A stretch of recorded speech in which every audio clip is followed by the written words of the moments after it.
Deməli, Osmanlı'nın 17-18-ci əsr tarixini öyrəndik. İndi yerdə nə qalırsa, dağılana qədər Osmanlı öyrəndik. Amma Türkiyəni yaratmır. Dağıdırıq Osmanlı, dağılmağa yaxın. Türkiyəni Mustafa Kemal'ın keçində yaratacağıq. Deməli, biz Osmanlı'nın 17-18-ci əsrini hara qədər öyrəndik? Yassı sülhünə qədər öyrəndik. Neçənci ildə idi Yassı sülhü uşaqlar? 1795. 1795. Rusiya xeyrinə. Və gördünüz ki, Osmanlı necə ağır şərtli bir sülh bağlamışdı. Kiçik Qaynarcada da, Yassıda da, yəni Rusiya tərəfindən ağır məğlubiyyətə uğradılmışdı Rusiya. Amma sizə deyim, hələ bizim bayaq keçdiyimiz Osmanlı ki var, hələ o yaxşı vəziyyətdədir. İndi Osmanlı lap pis vəziyyətə düşəcək. Yassı sülhündən, bəzən belə deyirlər, Yassı sülhündən etibarən Osmanlı dağılma dövrünə qədəm qoydu. Bayaq zəifləmədə idi Osmanlı. Zəifləmədə idi. İndi isə dağılma dövrünə daxil olur Osmanlı. Amma yenə də bəzi hökümdarlar, bəzi vəzirlər var idi ki, islahat keçirərək Osmanlını xilas eləməyə çalışırdılar. Başa düşdünüz? Məsələn, bunlardan biri Sultan 3-cü Səlim idi. 1789-1807. Sultan 3-cü Səlimin hakimiyyət dövrü. Fikir verin, biz Səlimlərin üçündə keçdik. Kim deyər Səlimlərin üçündə hakimiyyət dövrünü?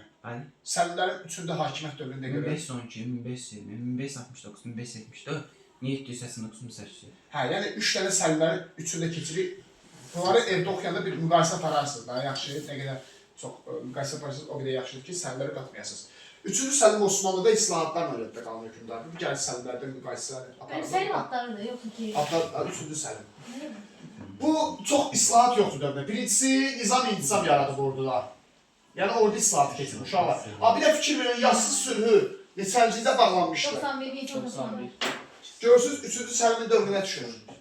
Bəli. Yəni 3-cü Səlim Yassı sülhünü bağlayandan sonra Osmanlı ucuzluğu üçün bu problemləri görür və aradan qaldırmaq üçün müəyyən qədər islahatlar keçirir. Məsələn, birincisi nizam-intizam yaradır orduda, 3-cü Səlim. İkinci növbədə, 3-cü Səlimin islahatıyla Osmanlıda səfirlik yaranır. Səfirlik nədir? Səfirlik, əslən, Azərbaycan-Amerikadakı səfirliyi. Səlimlə səfirdə Azərbaycan, fakki, Türkiyədəki səfirliyi, eşitirsən, o ölkədə bir nümayəndəlik də, yəni. Başa düşdüyün dövlətin. İlk dəfə Avropada səfirliklər yaradır. Osmanlı dövlətinin səfirlikləri yaradır, 3-cü Səlim. Səfirlikdə Səlimdə S. Məsələn, İngiltərədə, Avstriyada, Fransada Osmanlı dövlətinin səfirlikləri yaradılır ilk dəfə. Yəni, digər ölkələrlə diplomatik əlaqələr gücləndirilir, yaxşı bir əlaqədir. 3-cü növbədə Osmanlı dövlətində yeniçərilərə verilən əlavə maaş ləğv edilir. Bir də bu siyasət nədir? Deməli, uşaqlar, bayaq sizə demişdim, yeniçərilər tez-tez istəyirdilər ki, qiyam qaldırsınlar, islahata mane olsunlar. Bunun biz bayaq bir nümunəsi gördük Lalə dövründə. Sizə dedik ki, Lalə dövrü nə vaxtda idi ki? 18-1830. Bəli. Və dedik ki, 1730-da Lalə dövründən sonra yeniçərilər oldu. 3-cü Əhmədi taxtdan devirən. İbrahimlə məsələdən kənarlaşdıran İbrahim Paşanı ki, islahatlar baş tutmasın, düzdür? Deməli, yeniçərilər artıq Osmanlıda bir problem idi. İslahata maneçilik törədirlər, düzdürmü? Amma yeniçərlər birdən-birə də ləğv eləməyə qorxurdu Osmanlı hökümdarları. Çünki yeniçərin də əlində silah var, ordudur da yeniçəri. Birdən onlar qiyam qaldırarlar hökümdara qarşı. Ona görə də Osmanlı hökümdarları yavaş-yavaş yeniçərləri ləğv eləmək istəyirdi. Yavaş-yavaş. Birinci nə edirlər? 3-cü Səlim onların əlavə maaşını ləğv edir. Yeniçərlər ləğv eləmir ha. Amma gücünü azaldır. Maaşını azaldır onların elədir. Premiya deyirik də biz ona. Premiyasını ləğv edir onların. 13-14 deyirik. Tutaq ki, dövlət işlərində maaş verir, dövlət ki, məsələn. Əlavə maaşını ləğv edir. Neyidir? Onların gəlirini azaldır. Onların gücünü azaltmaq üçün yavaş-yavaş islahat keçirirlər. Bu olur 3-cü Səlimin islahatı. Gördüyünüz 3 dənə hadisə var 3-cü Səlimdə. Çətin bir şey yoxdur ki. Öyrənəcəksiniz. 3-cü Səlimdən sonra gəlir. 2-ci Mahmud. Yeniçərilər uşaqları buydu. Hə, 1808-1839. 1800 Mahmud neydi? Birincisi, yeniçəriləri ləğv edir. 1826 piyada korpusu Bəli, yaranır. 1826-cı ildə dəqiq ildə var. İndi fikir verin. Gördünüz fərqi nə oldu? Üçüncü sərin Yeniçərilərin ləğv eləmədi, sadəcə onların əlavə gəlirini ləğv elədi. Yeniçərilərin əlavə maaşını ləğv elədi. 3 aydan biri onlara maaş verilmə qaydasını ləğv elədi. Zəiflətdi onları üçüncü sərin. Amma ikinci Mahmud ondan sonra gəldi, tamamilə Yeniçəriləri ləğv elədi. 1826-da. Çünki artıq Yeniçərilər demişdik ki, qayda qanuna tabi olmurdular. Onda onları 1826-dan ləğv edirsə, yenidən nəsə yaratmalıdır. Piyada korpus yaradır. Yeni bir qoşun növü yaradır. Yeniçərilərin əvəzində 1826-da. İkinci Mahmudun islahatı çox gözəl islahatdır. Osmanlı tarixində məşhur islahatçıdır. İkinci Mahmud. Yaxşı uşaqlar. 1826-da Yeniçəriləri ləğv edib, yerində piyada korpusu yaradır. İkinci sərədə, ikinci Mahmud. Sonra nə yaradır? Nazirlik yaradır. İkinci Mahmud. Xarici İşlər Nazirliyi, Daxili İşlər Nazirliyi, eşitmişsiniz də tutaq ki, Müdafiə Nazirliyi, nə bilim, Baş Nazirlik, belə bir şey. O nazirlik sistemi ilk dəfə Osmanlıda 2-ci Mahmudun dövründə yaranır. Deməli, səfirliyi yaradan Səlimdir, nazirlik yaradan Mahmuddur. Gördünüz fərqini uşaqlar. Səfirlik Səlimdədir, nazirlik isə Mahmuddadır. 2-ci Mahmuddan sonra islahatlar davam edir. Orada bir məsələ var. Osmanlı tarixində 1839 görəcəksiniz. 1876 Tənzimat Hərəkatı. Əbdülməcid. Əbdülməcidin dövründə.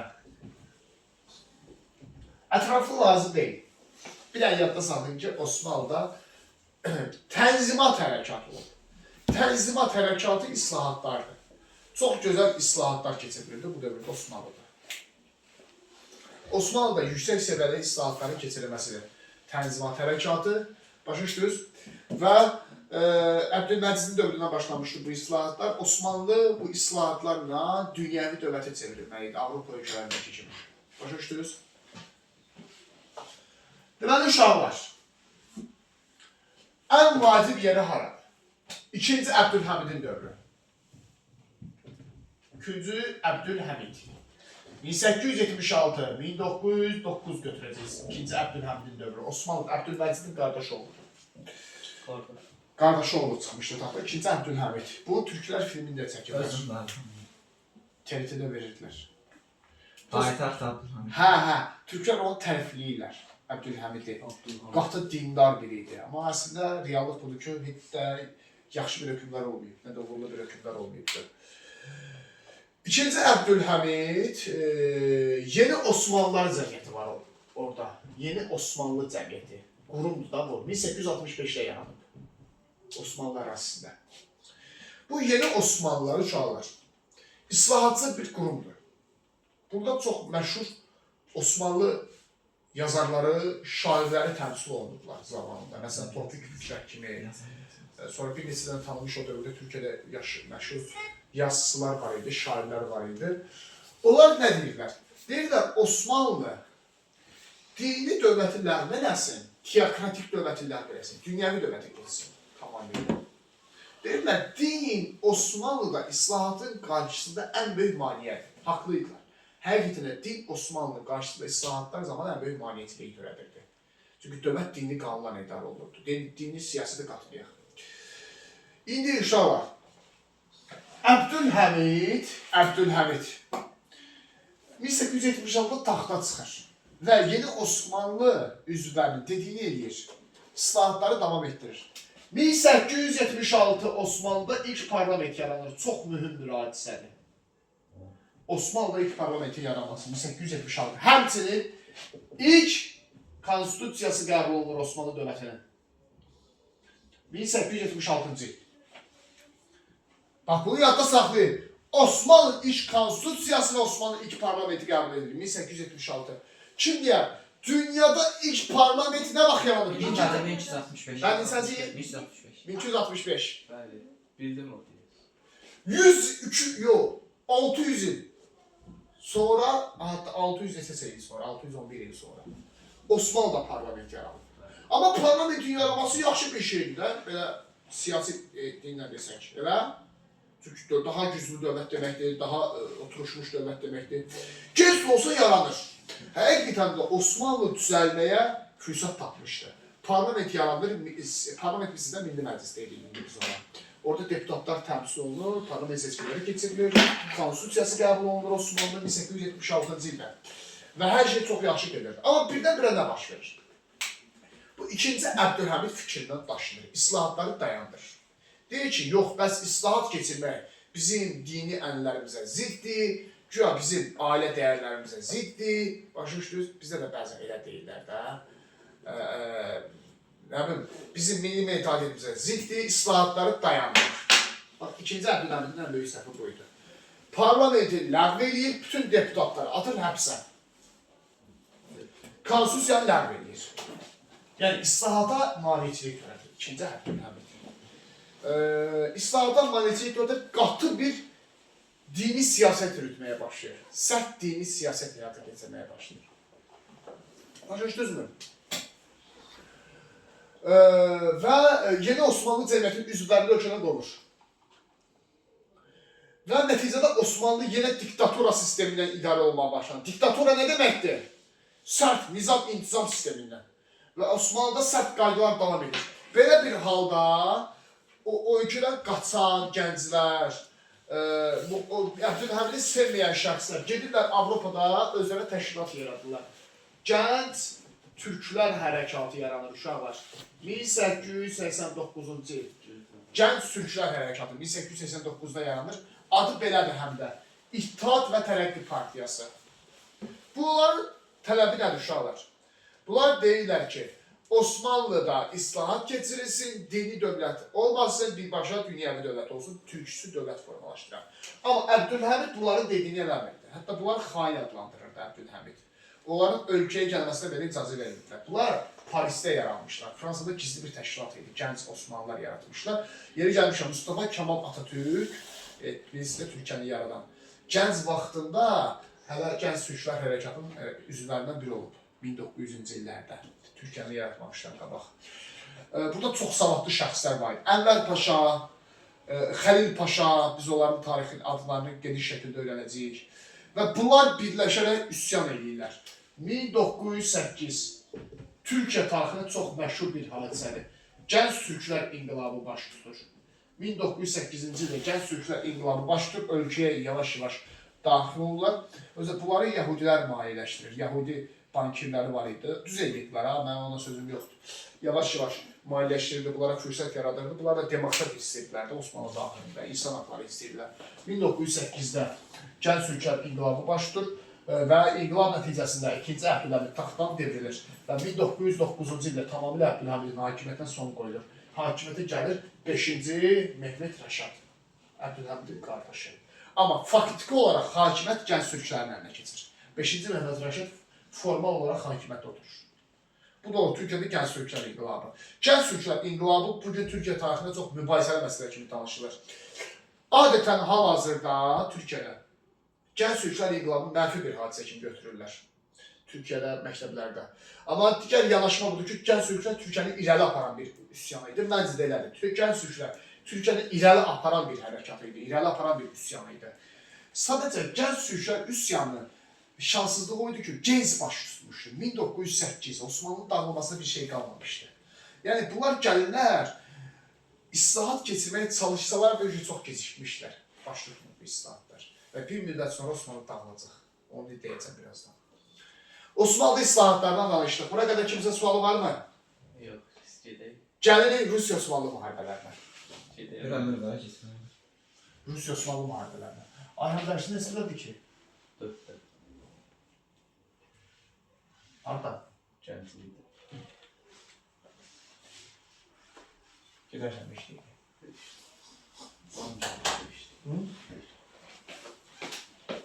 Deməli, Rusiya-Osmanlı müharibələri. Əvvəl 3 tanesini demişdik. Hansı müharibələr var idi? Yassız. 1711 Prut döyüşü, Osmanlı təşkiləməsi. Amma kiçik qaynacılar Yassı Rusiyanın xeyrinə idi. Yenə Rusiya-Osmanlı müharibələri davam edir 19-cu əsrdə. Tamam şey Osmanlı.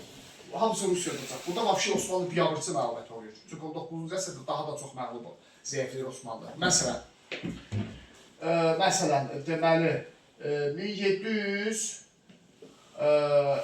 belə deyək də, yox, 1806-1812 Rusiya-Osmanlı müharibəsi. Rusiya qalib gəlir Osmanlıya. 1806-1812 müharibəsi. 1812-də Buxarest sülhü bağlanır. Rusiya və Osmanlı arasında. Rusiya qalib gəlir, düzdür? Bir dənə şərti var. Bessarabiya-ada baxın, keçir Rusiyaya. Rumıniya tərəfdir uşaqlar. Bessarabiya, Osmanlı'nın ərazisidir, keçir Rusiyaya. Bessarabiyada B var. Buxarestdə B var. Buxarest sülhünə Bessarabiya Rusiyaya keçir. 1812-ci ildə. Başa düşdünüz? Sonra 1828-1829-cu il yenə Rusiya-Osmanlı müharibəsi baş verir. Yenə Rusiya qalib gəlir. 1829-cu ildə Ədirnə sülhü bağlanır. Rusiya qalib. Yenə Rusiya qalib gəlir, Ədirnə sülhü bağlanır. Yunanistan müstəqil olur. Deməli uşaqlar, bu Yunanistan Osmanlı tərkibində idi. Bunlar üsyan qaldırırlar. Yunanistanlarla bilirsiniz, Ruslar biraz yaxındılar. Həm də dini baxımdan yaxındılar, ənənə olaraq da yaxındılar. Rus hökuməti də Osmanlıya deyir ki, bunlara müstəqillik verir. Osmanlı bunlara müstəqillik vermiş. Belə olan halda Yunanlar üsyan qaldırırlar. 1821-ci ildən 29-a qədər gedir. Rusiya Osmanlıları məğlub edir. Ədirnə sülhü bağlanır. Ədirnə sülhünə görə Osmanlı ucuzluğu üçün Yunanistanla müstəqillik verməyə məcbur olur. 1809 Yunanistan müstəqillik əldə edir. Başa düşdünüz? Bitmir. 1877-1878 yenə Rusiya-Osmanlı müharibəsi. Yenə Rusiya qalib gəlir. Görürsünüz uşaqlar. Yenə Rusiya qalib gəlir. Bu dəfə 1878-də San Stefano sülhü bağlanır. Yenə Rusiyanın xeyrinə. Bundan sonra Rusiya-Osmanlı müharibələri yoxdur. Başa düşdünüz? Bir də birinci Dünya müharibəsində bir-birlərini görürlər. Get Ayhan. Sağ ol. Nə sualın olsa soruşarsan. Deməli uşaqlar, baxın, sizə necə izah elədim. Uşaqların bu dərsdə biraz çətinliyi nədən ibarətdir? Mən sizə deyim. Kitab sırf xronoloji ardıcılıq üzrə getdiyi üçün İslahatlardan sonra Rusiya-Osmanlı müharibəsini verib, sonra təzədən islahatları verib. Mən sizin üçün konspektini necə hazırlamışam? İslahatları ayrı qeyd edəmişəm, Rusiya-Osmanlı müharibələrini ayrı qeyd edəmişəm. Bu formada öyrənin. Başa düşdünüz? Hissə öyrənin də. Sonra Osmanlı ucuzub Rusiyaya. Fikir verirsiniz, 3 dəfə arxaya ucuzdur. 19-cu əsrdə Buxarestdə Rusiya yoxdur, Ədirnədə Rusiya yoxdur, San Stefanoda Rusiya yoxdur. 20-ci əsrdə Osmanlı yenə ucuzur. Daha biyanlısı şəkildə. Amma bu dəfə Rusiyaya yoxdur, digər dövlətlərə. Məsələn, 1911-12 məşhur müharibədir. Trablis müharibəsi. Cəfər Cabbarlı Trablis müharibəsi əsəri. Keçən əvvəl sizdən yapdıq abi. Aha, doğrudan. O ədəbiyyat keçənlər bilər. Cəfər Cabbarlının məşhur Trablis müharibəsi əsəri var bu dövrdə. O müharibədə Osmanlı dəstəkləyirdi Cəfər Cabbarlı. İtaliya ilə Osmanlı arasında uşaqlar. İtaliya dövləti var.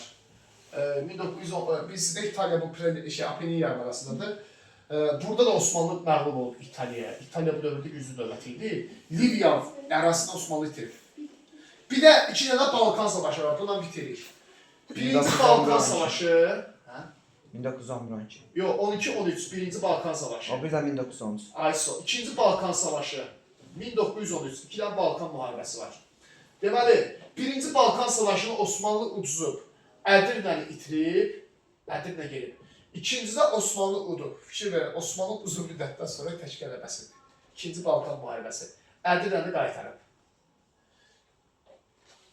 Sonra 1901-ci Dünya müharibəsi.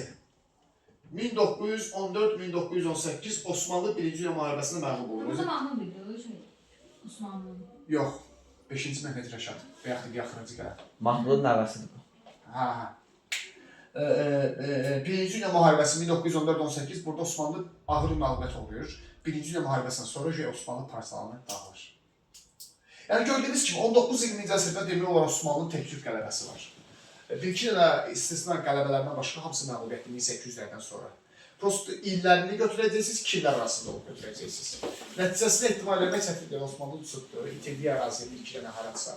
Oraya da saxlayırsınız, müharibənin illəri və iki illər arasında olub. Başa düşdünüz? Belə. Birinci Dünya müharibəsindən sonra Osmanlı parçalanıb dağılır. Füsyo, Osmanlı bitti. Bitti, bütün Osmanlı bitti. Bir dəfə əvvəl keçmişdi Osmanlı yaranması, Osman Qazi, Orxan Qazi falan. 1300-2900. Ay son. O ikinci Osmanlıda bitirdik, Osmanlı tarixini bitirdik. Osmanlıdan qəbul imtahanlarına %50 sual düşür. İndiyə qədər həmişə düşür. Elə bir ili olmayıb ki, Osmanlıdan sual düşməsin, özü də ən az 2 yəni düşür. Deməli, Osmanlı sizə başdan soruşacaq. Necə başdan? Bu Səfərlər kimi. bayaq soruşdu nəyə? 17-ci əsrin sonu Köprülü Mehmetin islahatlarından başladı. Onda soruşacaq, burada soruşacaq. Yəni həm bugünkü dərsi, həm də gələn dəfəki dərsi ikisini bir yerdə soruşacaq Osmanlı. O baxımdan başdan soruşacaq, başdan oxuyacaqsınız. Başa düşdünüz necə?